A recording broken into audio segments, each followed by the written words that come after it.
आप देख रहे हैं वासुदेव ब्रेकिंग न्यूज़। जी नाजरीन, पाकिस्तान तहरीक इंसाफ के सेक्रेटरी जनरल हैं सलमान अकरम राजा साहब। इनके हवाले से कुछ इस तरह की अपडेट है और इन्होंने एक ऐलान किया है। वो ये ऐलान ये है कि पाकिस्तान तहरीक इंसाफ के सेक्रेटरी जनरल के ओहदे से ये इस्तीफ़ा देने जा रहे हैं। उन्होंने कहा कि कल कुछ इस तरह के वाक़यात हुए हैं तो अब ये नागुज़ीर है कि मैं अपने जो ओहदे पर कायम हूँ इससे इस्तीफ़ा दे दूँ। और आज इमरान खान साहब से उनकी अडियाला जेल में मुलाकात है। अगर ये मुलाकात हो जाएगी तो ये प्रपोज़ल उनके सामने रखेंगे।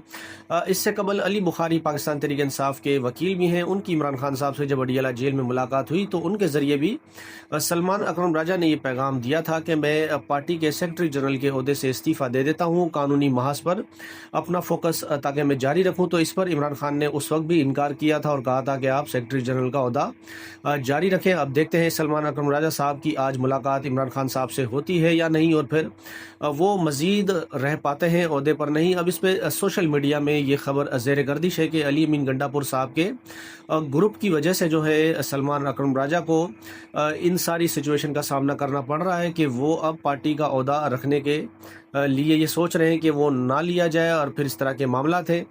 आगे फिर आप ये देखें कि फैसलाबाद की दहशतगर्दी की जो अदालत है वहाँ से राना सनाउल्लाह के घर पर जो हमले का इल्ज़ाम है उसमें शेख रशीद अहमद उनके भतीजे हैं शेख शफीक, उनको भी 10 साल की सज़ा हुई है। कल शेख रशीद अहमद साहब ने वीडियो पैगाम भी जारी किया जिसमें उन्होंने कहा कि अल्लाह को हाजिर नाजिर जानकर मैं ये बता सकता हूँ कि फैसलाबाद उस दिन मेरा भतीजा मौजूद ही नहीं था, और पिछले 1 माह के अंदर मेरे भतीजे को 3 दहशतगर्दी की जो अदालतें हैं वहाँ से 10-10 साल की सज़ाएँ हो गई हैं। पाकिस्तान में उन्होंने कहा कि अब इंसाफ का बड़ा बुरा हाल है।